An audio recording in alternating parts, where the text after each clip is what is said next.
Baik, Alhamdulillah kembali lagi dalam Assalamualaikum. Masih lagi bersama dengan kami dan kali ini kita dalam segmen kekeluargaan. Kita nak membincangkan topik kita hari ini, tabungan keluarga 2018. Ini kena banyak menabung ni. Kena banyak menabung dah. Sebab tabunglah untuk masa depan anda kan.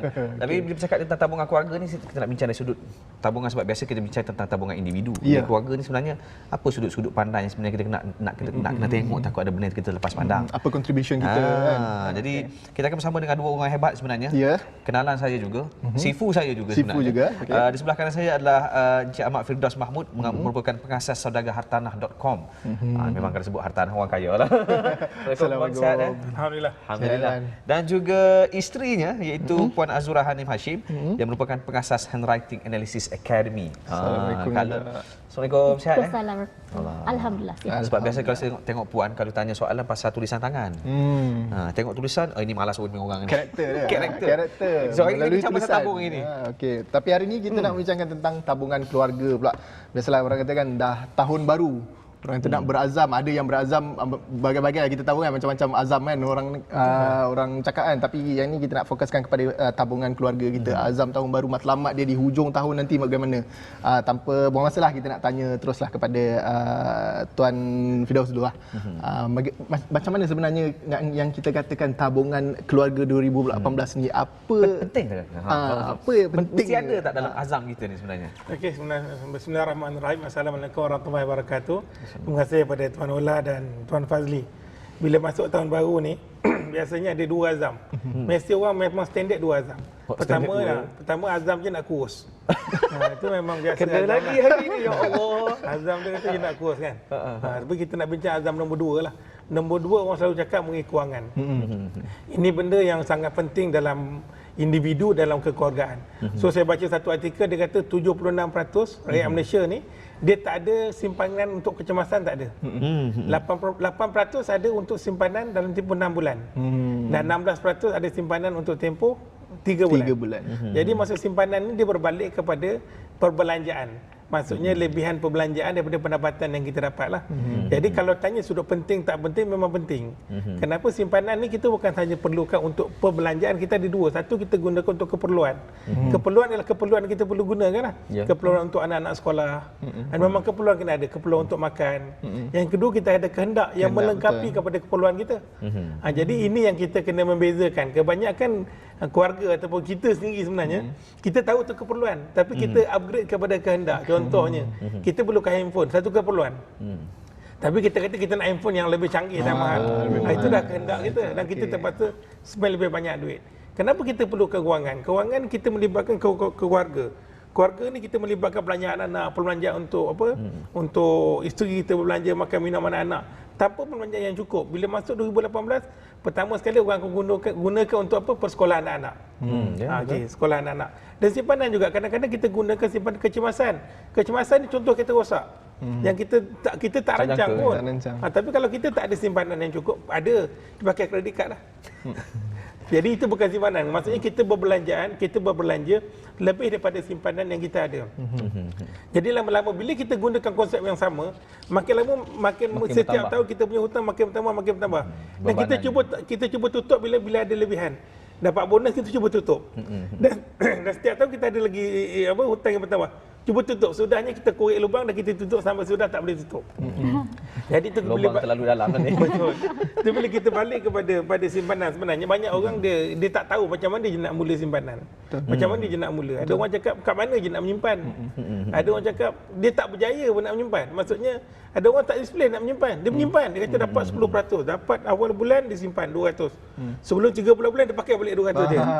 Jadi maksudnya kalau saya dapatkan untuk permulaan ni, simpanan sangat penting untuk individu dan untuk keluarga keseluruhannya. Maksudnya sebelum buat bajet tu kena letak dah siap-siap, yang paling awal tu adalah simpanan berapa nak simpan tu dulu kan. Betul. Itu kita tengok banyak kita guna, kita berbelanja dulu baru menyimpan. Konsep sebenarnya kita menyimpan dulu baru berbelanja. Kalau belanja ni banyak mana pun tak cukup. Oh memang. 10,000 boleh habis dalam masa 1 jam, 2 jam pun boleh habis. Betul. Kalau buat belanja ni okey. Baik Puan, apa ni bila bercakap tentang tulisan tangan, saya sebab bila dah tulisan tangan, dah tahu dah pakar tulisan tangan, saya nak berbalik sebab adakah orang kata apa, cara berbelanja jadi berkait dengan personality. Maksudnya boleh tengok tak melalui tulisan tangan. Oh, ini memang boros ni. Boros. Nak buat menantu tak boleh ni. Ni anaknya. Contoh. Okey, bismillahirrahmanirrahim. Pertama kali tentang tulisan tangan. Kalau tulisan tangan memang kita boleh tengok sama ada seseorang tu boros atau tidak. Ketirisan wang ataupun tidak. Sebab melalui tulisan tangan kita boleh tanya. Kadang-kadang saya tanya, kakak susah nak simpan duit tak lekat Memang selalu orang jawab, betul lah, mana puan tahu. Itu tulisan dah tunjuk. Dan sebenarnya kalau kita, sebab dulu saya mengajar marketing, masa dulu saya mengajar di salah sebuah universiti, saya memang mengajar marketing. Memang ada trend-trend ataupun consumer ni, jenis-jenis manusia ni, dia memang suka nak contoh iPhone X keluar. Okey, dia lah yang pertama. Nak jadi pioneer lah, yang betul. terawal. Dia yang akan jadi yang terawal ataupun dia akan jadi lavishly berbelanja. Maknanya dia suka berbelanja dengan cara-cara yang bukan berhemah tapi bermewah-mewahan. Jadi memang kita boleh tengok dekat karakter manusia memang ada yang macam ni. Sebab tu kita boleh tengok ada orang yang sentiasa trend dia. Kalau dia post sekarang ni kan ada social media. Itu lagi satu isu tu. Bila tentang social media, contoh Instagram dan sebagainya kan, kita post gambar makanan, kita post itu, kita post ini, dia akan attract orang lain. Dia tu ada tu lah, aku pun kena tunjuk. Dia akan influence yang lain. Jadi bila kita cerita tentang influence, orang yang makan kat sini, benda tu satu plate dah berapa. Yang ini pun nak ikut. Walaupun kurang mampu sebenarnya. Walaupun maknanya kat sini berbelanja yang di atas kemampuan. Bila mana berbelanja di atas kemampuan, itu yang akan jadi tekanan. Bila tekanan itu macam-macam jadi macam-macam. Sebab sekarang ni tengok isu macam-macam. Saya suka bagi contoh. Saya suka bagi contoh dulu dikatakan masa dulu kerja bank satu kerja yang stabil. Tiba-tiba bank merge. Macam mana? Banyak yang kena berhenti. Kemudian dikatakan kerja oil and gas tu satu kerja yang stabil. Tu tiba-tiba jadi macam tu. Jadi sentiasa ada uncertainty. Jadi bila ada uncertainty, itulah perlunya sangat tabungan keluarga. Jadi maksudnya kalau contohlah kalau kita tengok dari segi tulisan tangan, nampaknya ini memang karakternya boros. Ada peluang untuk ubah tak? Okey, kalau ikut melalui tulisan tangan, kita panggil grafoterapi. Grafoterapi tu maknanya kita boleh ubah tulisan. Sebab tulisan ni sebenarnya apa yang terkeluar dekat tulisan ni melalui lenggok tulisan kita, dia keluar daripada subconscious mind. Minda yang dalam ni kan, bila minda melalui lenggok, dia akan keluar tulisan dan akan terselah lah, lurus ke, bertangguh ke, apa ke. Dan kita panggil grafoterapi, iaitu kita bentuk balik tulisan kita, bina balik tulisan kita, bina balik signature kita untuk membentuk seorang insan yang baru. Kalau tak nak jadi boros, kita tukarlah kepada yang yang menyimpan. Sebab kat tulisan boleh, tulisan juga kita boleh tengok sama ada orang tu kedekut ke tidak. Boros dan kedekut lawan dia ni. Yang sekarang ni banyak trending yang call miss call kan. miss call suruh call balik tu. Suruh call balik. Itu kita boleh tengok kat tulisan dia sama ada dia seorang kedekut ke tidak. Macam tu. Jadi sebenarnya kita nak tengok gambaran secara umum dan selepas ini insya-Allah kita nak berehat seketika. Sebenarnya kita nak tanya tentang tips. Okey, sekarang kita nak rancang keluarga, kewangan keluarga. Macam mana nak buat? Apa yang perlu dibuat? Apa tindakan yang boleh kita ambil selepas ini insya-Allah.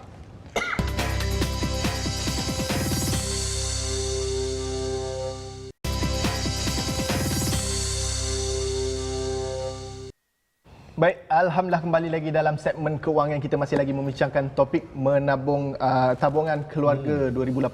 Macam Fazli tanya tadi, kita nak sambung tips-tips, antara tips-tips mungkin Tuan Firdaus boleh kongsikan kepada penonton-penonton. Tak sabar nak buat ni. Kaedah dan tips cara bagaimana yang betul. Terima kasih. Sebenarnya nak menyimpan ni banyak kaedah lah. Ada orang cakap tadi, saya baca saya kata tadi, kadang tak tahu nak menyimpan kan. Biasanya kita akan dapat duit gaji dan kita akan base pada diri kita. Ada orang pendapatan ni di daily. Contoh dia bawa Grab car ke apa, dia di daily income. Ada orang di weekly income, ada orang monthly income. Kita ambil secara overall lah. Maksudnya pertama sekali orang bila dapat gaji, dia kena simpan dulu. Katalah nak simpan 10% permulaan, 10% daripada gaji. Gaji 2,200 simpan dan lupalah. Simpan masuk dalam satu akaun yang masuk dalam satu akaun yang kita pun tak ada ATM card kan. Buku pun simpanlah, bagi mak simpan kan. Maksudnya kalau kita ada ATM card, bila sesak-sesak kita akan cucuk balik kan.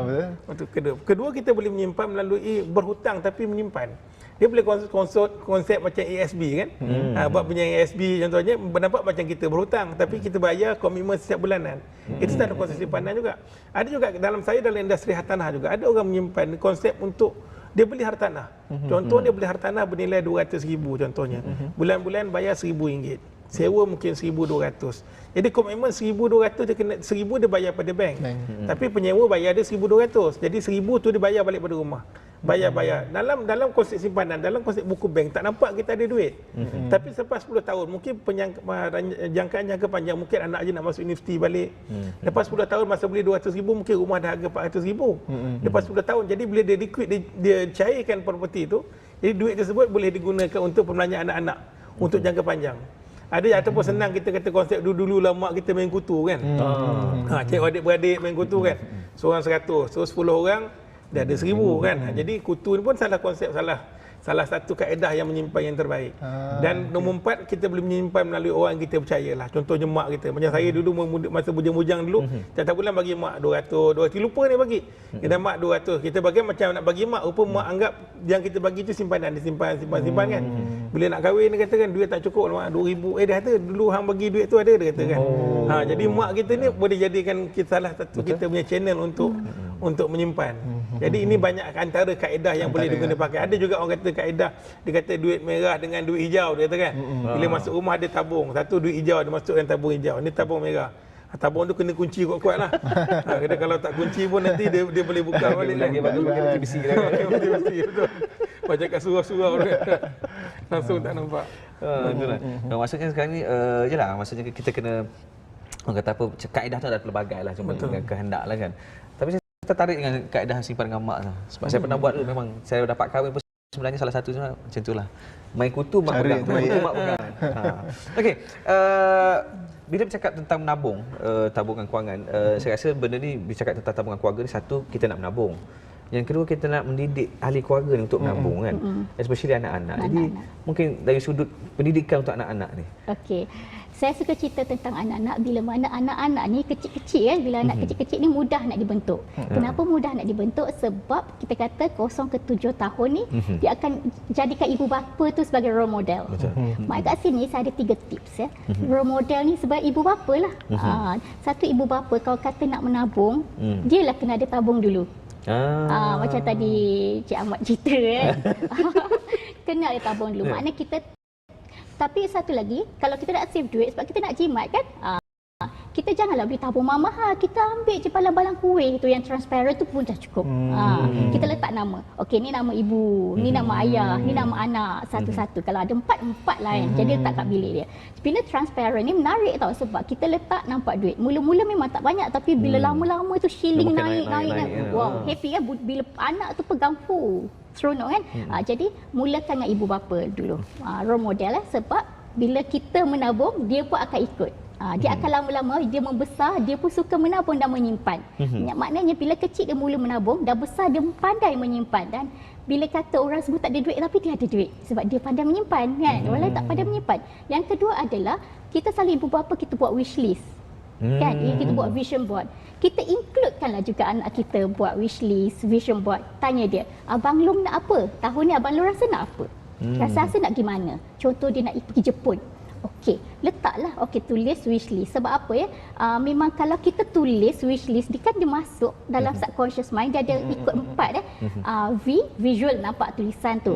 A, auditory, maknanya dia baca. Okey, abang Long nak pergi Jepun tahun 2018. Ketiga adalah K, kinesthetic sebab dia menulis. Dan S, spiritual sebab VAKS, spiritual sebab sambil tu, ya Allah ya Tuhanku, abang Long nak pergi Jepun ni, dia dah minta kat dalam hati kan. Jadi include, jadi sudah tulis planning dia, wish list. Dan wish list tu kita masukkan juga pula sebab kita buat vision board. Ibu-ibu, bapa-bapa kami biasa memang buat vision board, buat kelas vision board. Jadi kita buat vision board untuk anak. Okey, abang Long nak ni kan, nak okey nak pergi Jepun. Kemudian nak apa? Okey, nak buku ni. Okey, nak kasut macam ni. Dia ada. Jadi letakkan vision board. Jadi bila mana ada benda tu, dia ada planning. Maknanya kecil-kecil budak ni dah diajar untuk buat planning.